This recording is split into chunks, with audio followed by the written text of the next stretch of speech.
one time up for Chi Ali, cause I could be in a box if I ain't see that screen. My mama prayed that I wouldn't be Chi Ali. Now my mama straight cause I wanted to be Chi Ali. They said my JanSport strings was tying it all together. My JanSport strings was tying it all together. My JanSport strings was tying it all together. And now that new thing got me riding out for whatever, Alright, well, first of all, thank you for joining us for the interview. Yeah, no doubt. That, man. No doubt. First question then, you want to just tell us a little bit about yourself, for people that aren't yet familiar with you? For the few and far between, I'm Skyzoo, Brooklyn, New York, MC, lyricist, songwriter for myself and others. And, you know, it's pretty much sums it all up, man. Storyteller through the music, you know? Definitely. Yeah. Alright, well, congratulations. Today's the 4-year anniversary of Salvation release. Yeah, thank you. Appreciate it. Looking back on that release, right. how have you grown as an artist, as a person? Right. Well, with me, I feel like every day is a day that you get better, no matter what your craft is. You know, me as an artist and an MC, you as a journalist, whatever it may be. You know, I feel like every day is a step growing and getting better. So I always compare anything in life as far as music to basketball, you know. So I look at it like every day is another day when you're in the gym shooting 1,000 jumpers. And my thing is shooting 1,000 jumpers a day, you know, like Ray Allen would do or whatever it was. You know, I remember reading stories about Ray Allen shooting 1,000 jumpers a day, and that's why he is who he is, you know. So with me, it's just about shooting 1,000 jumpers a day, you know, and I feel like obviously, you know, people feel the way they feel about the Salvation. I love it. I agree with people when they say it's a classic, but I know I'm, you know, way better now than I was back then, and that's to be expected because you're supposed to get better at your craft. If you don't, you should just stop where you at, you know. Definitely. Well, your last project, Dream Deferred, my opinion, I'm not just kissing your ass saying this, I think it was Album of the Year last year. Thank you. Appreciate it. Just the idea, the message behind it, I love that album. Right. But what does it mean to you? What's the meaning of it to you, and do you have a favorite track from it? With A Dream Deferred, yeah, it was just another one like the Salvation, you know. It was another one where I just talked about my life and what was going on at the time, you know. But what I wanted to do musically and sonically was just make it, you know, similar but different. You know, I want every album to sound different. So if you look at the Salvation, you know, a lot of heartfelt, warm soul samples, because I was telling these stories of a debut album, a first timer, you know, first time stepping his foot on the ground in this industry and going for it, you know. And if you look at Live from the Tape Deck, which I don't consider the follow-up album because it was more of an EP between myself and Illmind, but when you look at that, you know, it was a lot of synthy stuff, but then a lot of heavy 808, but then a lot of just dirty drums. So it's this new sound, which Illmind wound up turning into boom trap, which is his new sound of beats or whatever. And then you look at A Dream Deferred, and it was more grand, you know, a lot of string sections, a lot of live horns, a lot of keys, pianos, and live elements that we brought in and that Illmind and I oversaw together to help bring out these sounds. Less samples, but we made stuff that felt like it. So every album sonically is different, but the lyricism is always going to eclipse the last one. It's always going to be the same level, but or the same wavelength rather, but the level is going to extend and be higher up, and it's just going to be better. And I just wanted to tell the stories of where I'm at now. You know, I felt like A Dream Deferred picked up where the Salvation left off, you know? Yeah. All right, what was it like having Spike Lee go from your hero to your homie? Oh man, well, funny thing, we were right by his office. His office is right behind us, where we shot the video and all that. But yeah, you know, with that, it was awesome. You know, the way it all went down. Spike tweeted me, showing love for the record, saying he had heard the record and he appreciated it, he loved it. And then the next morning he tweeted me again, yo, I'm still listening to the record, I appreciate it. First time my name was ever the title of a song, you know, I appreciate that, I'm honored.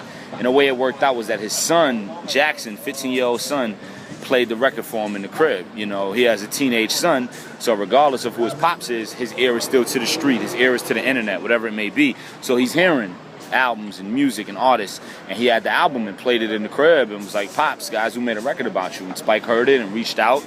We started building. I got in touch with my man Jason over there, my man Fort Greene over there, all these guys at 40 Acres. We started building, and you know, Spike asked about the video, and we was like, yeah. He was like, I want to be a part of it, and we made it happen, you know. So it's an honor, man. Just getting back to the question, it's an honor and a privilege to be able to say this guy was my hero, and now he's still my hero, but my homie, someone who I holla at, and vice versa, you know. One-time superhero. I heard these from my pillow, right? Made me lean out my window, right? Knew the scene from the get-go, right? But Spike Lee was my hero. All right, you said before that JJ versus Theo mixtape, right, that you're kind of like a little bit of both of them, more so JJ, especially in the early days. Right. Want to just explain that a little bit? Yeah, well, Theo vs. JJ is one of my favorite projects that I've done so far. It was a mixtape, free download mixtape and all that. Conceptually, though, you know, a lot of people try to do concept mixtapes, and I feel like that one took the cake for a long time, you know. Not to say nobody may do something in the future that's conceptual or whatever, but for the last couple years, I don't know of any concept mixtapes that may have come out that saw that as far as mixtapes go, because, you know, with Theo vs. JJ, it showed both sides, but it did it without shoving it down your throat. It also did it without barely touching on it. You know, it walked the line real nice where, you know, you had the concept, but then you had records like Licking Sneakers and FGR and, you know what I mean, things like that. So it balanced it out, but you still got what the concept was and told the story of this side of the fence and that side of the fence. So I'm super proud of that. I still listen to it a lot to this day. Awesome. Yeah. You have a number of mixtapes, a couple albums. Is there a most meaningful project you released? Most meaningful, I like to say whatever's the most recent because it's whatever's fresh on my mind. Hold up. I like to say whatever's recent because it's whatever's most fresh on my mind. It's what I'm going through at the time. It's what I'm living through. It's what's going on in my life. So that's usually how it pans out, you know. That doesn't mean that all the rest of them aren't great or something that I consider to be upper echelon, because of course I do. But to me, you know, whatever's most recent, at the moment, definitely A Dream Deferred, just because it was the contrast of being an artist and quote-unquote making it, but at the same time, dealing with the dreams and dealing with trying to still chase whatever's there and seeing if it's really worth it and was this ride really worth the trip while I'm in the middle of what some people and what most people would call success, you know? So it was a combination of those things, you know? All right, word. Your songwriting process always starts with the title of a track. Can you go into that a little bit? With me, I like to just come up with the titles. I put them down on paper, I put them in my phone, and I look at it and see what makes sense. And the title usually gives me the concept. Or if I come up with an idea or concept, I'll start thinking of titles right away. And then once I have the title locked down, it's like, all right, now I know where to go. I'll just see something. I'll, you know, walk down the street and a bus drives by or a cab drives by, and I see an ad on the top of the cab on the side of the bus, and that may spark another type of title. I may not necessarily take whatever it says on the ad, but it may spark me to look at it in reverse and say, oh, that's the title for that. You know, so it'll be spread out kind of different, you know. Let's make a move. I think he's trying to move these tables. Chances of another writings of Skyzoo, either performance or tour? Oh man, I definitely want to do that all the time. I would like for that to turn into something that I'm doing, you know, on the regular. Every time you come to a Skyzoo show, it's like that. You know, it's 7-piece jazz band, horns, backup singers, the whole deal. So hopefully, probably if I was to do it again though, it would probably be whenever the next album comes out. But next week at A3C in Atlanta, we're actually doing the Writings of Skyzoo out there. So we're gonna do it with a 6-7-piece jazz band, horns and drums and keys and bass and all that. And it's pretty much gonna be what we had in Harlem. So you know, we're doing that.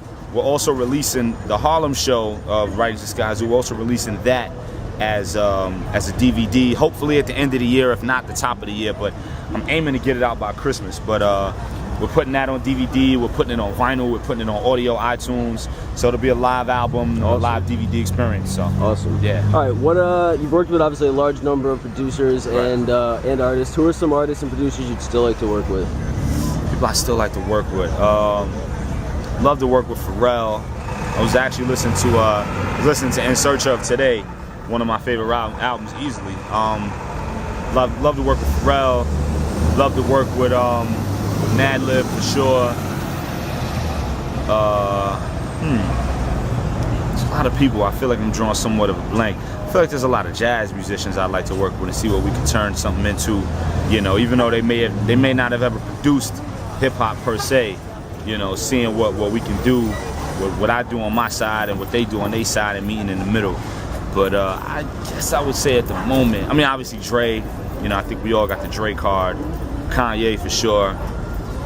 Yeah, be a nice little start. All right, and you Yeah. worked with a bunch of up-and-coming artists. Straight Fresh, we're close with Gleams. We're close with the Black Hands, who you worked with before. Yeah. When you work with newer artists, do you give them any advice?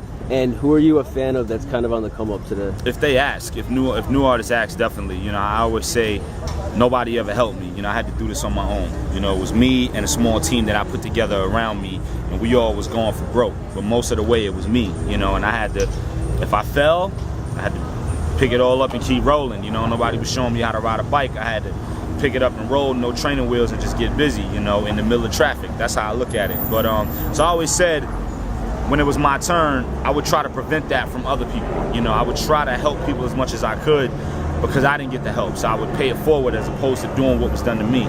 So, you know, I try, man. You know, if people ask, I'll try to, you know, help them out. You know, I may not be able to hold your hand through it, but at the same time, if you ask a question, I don't have a problem answering. And if you take my advice, hopefully you won't feel like you have to continue to ask, because if you take the advice that I give you in the beginning, it should help you out a long way to get where you need to go and be like, bet, I got it from here. You know what I mean? As far as new artists that I'm feeling, a lot of artists that I'm working with personally, you know, my man Open, my man Joyner Lucas, my man Disco, my man Joe Cool. So a lot of artists who you may or may not have heard of, but they all gonna come up and they all working with me under my FGR umbrella. So. All right. The Kendrick's control Right. his control verse. Right. Your response, if you want to call it that, for lack of a better term. Right. My personal favorite one. What do you Appreciate think of definitely. What do you think of the other artists who responded to it? What do you think of their responses? And do you have one that stands out as your favorite? I didn't hear all of them. Off top, from what I heard, off top, the Joel one, definitely. I felt like once the Joel one came out, nobody else really had to say nothing. You know, I felt like that's like if somebody come to your block acting up, and it's 5 or 6 of y'all on the step, and that person acting up isn't acting up to one person specifically, or in particular, he just acting up. So one of the 5 or 6 people on the step get off the step and sun them and lump them up a little bit and push them back down the block. That's it. Nobody else has to jump off the step. You know what I mean? You may not, whatever, but it's pretty much done. Duke left, it's over. And I felt like, you know, with Joel being the first one to jump out, I loved what he did on the record. You know what I mean? It was straight hip hop. It wasn't no, yo, when we see you, it's a problem. You know, it wasn't none of that. It was straight hip hop. Like, yo, nah, you can never call yourself that. You don't want it. You know, it was just straight hip hop like it used to be and like it should be. And with that, I felt like nobody else had to say nothing, you know, but then, you know, I started getting the tweets and the DMs and the tweets and the tweets and the tweets, and it was like, you gotta say something, you gotta say, and I'm like, I mean, you know, my take on it is a little different, you know, but obviously I love the city, you know, more than anybody. I feel like I stand for the city every chance I get as far as my music is concerned. You know, if nothing else, all you gotta do is listen to the music and be like, oh, that's New York all the way. You know, my job is to paint New York in every picture that I paint when I make records. But, you know, either way, I said, okay, if I'm gonna approach this and if I'm gonna tackle this, I'm gonna get to the bottom of why it happened, why somebody would even feel comfortable saying they're the king of New York, because no one in New York feels comfortable saying they're the king of LA. And we shouldn't feel comfortable saying that. We get love in LA, all that. I do shows in LA, pack out, we have a good time. The fans love me out there, I love LA, it's an amazing place. But I'm not supposed to feel comfortable saying I run LA. I'm not from there. I'm not supposed to feel that comfortable. The only place I'm supposed to feel comfortable saying I run would be where I'm from. So they ain't gonna make us feel that comfortable, which is their job. We're not supposed to let anybody else feel that comfortable. And we let Sun feel that comfortable. We let a lot of people feel that comfortable, but they can run around the city and do what they do, you know? So at the end of the day, it wasn't why did he say it, it's why did we make him that comfortable to say it. And that's what I got to the bottom of, you know. So that was my response, quote unquote. Definitely. All right, I think it was in 2002 you met Jay-Z back, like, so before you were popping off, you met Jay-Z. Yeah. And that kind of shaped how you respond, you react, you interact with your fans. Right. You want to tell that story real quick? Absolutely. When I met Jay back in 02, and, you know, it was on the Humble. I was at the Def Jam building running around and just literally wound up meeting him in the hallway. And wound up rhyming for him, and he loved it and said to get with him the next day, come back to the office. It's a long story, but we wound up missing each other, and I never saw him again, ironically. But he was so cool, you know, where he didn't have to be, you know. We wound up running into each other 3-4 times that day within a 2-hour span in the Def Jam building, you know, and every time I ran into him, you know, if we walking through the same door, he was holding the door open or whatever it may, just little things he didn't have to do. I'm like, yo, you the God, you Jay. Like, I'm taking off my hat to you. Like, Duke, stop it. He's like, ah, come on. You know, you getting in the elevator, and he's like, nah, go ahead. He's holding the door. Little things. He's taking the time to sit and converse with you. Little things that stuck with me and was like, no matter what happens, I try to be, you know, as attentive and appreciative and supportive and down to earth and humble with my fans as possible. You know, when the mic is on and I'm in that booth or I'm on stage, I'm the cockiest person in the world. But, you know, when all that settles and I'm doing an in-store or I'm in the street and somebody sees me, I try to take every picture, shake every hand, and sign every piece of paper, whatever that I can, you know? Definitely. Yeah. All right, and any word on the rumored Reasonable Doubt project you were gonna put out? Trying to get it out for the end of the year as well. A couple things for the end of the year. Trying to get it out for the end of the year. Definitely happening, because I got the sound that I wanted for it. I got the production for it. My man Ant-Man Wonder is producing the whole thing. He's an incredible producer and composer, rather, out of Philly. So he's doing the whole thing, and I got the sound that I want for it. So now that I got that, we can really start cooking. And trying to get it for the end of the year, hopefully. Obviously, it'll be a free download and all that, but we're trying to hopefully get it for the end of the year. So we'll see what happens. And then kind of still on the Jay-Z subject, he put out the Decoded book. I know you've talked about writing like a lyric breakdown book. Yeah. What's the good word on that? The book is definitely happening. I just got to have some time to write it. I'm definitely trying to see that hit the light of day. But I just need the time to write it. Between all the other things that I have going on, it's been, kind of hectic. But definitely, that's coming one way or another. It may not come tomorrow, but that's coming though, for sure. All right, and then read a while back as well that you were possibly going to pitch a TV show. Any word on that? Is that? Literally working on that now, which is holding me back from writing the book, because the show is just, it takes up so much time, you know what I mean? So between the music and the show, I'm kind of spreading myself thin. It's literally at the brink of 50-50, you know what I mean, as far as the time. But it's all coming together beautifully, though. Awesome. Yeah. All right, then kind of on that same topic, if there would be a movie made about your life, who could you see playing Skyzoo? There was a movie to be made about my life. Who could play me right now? Easily, my man Tristan Wilds. That's the homie. I've known him for a long time. Obviously, going by Mac Wilds now with his music career. He's killing it right now. But if there was a movie made about me, definitely my man Mac Wilds. He's a phenomenal actor. He knows how to play both sides of the fence. You saw him in The Wire, and you saw him in 90210. You know what I mean? So he knows how to get away with murder on both sides of the fence. So and I know him personally. That's the homie. So definitely my man Mac Wilds. Shout out to him. Has anybody introduced you to Neil Long yet?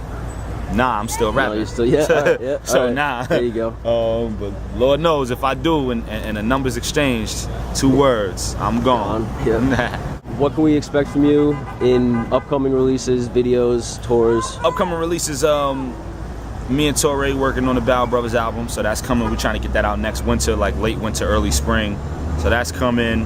The Reasonable Doubt joint, like we mentioned, and then my next solo album, which is called Music for My Friends. So hopefully, probably like around this time next year or the end of next year, something like that. So, all right. Yeah. But straightfresh.net, right? Yeah. Yeah. One time for straightfresh.net.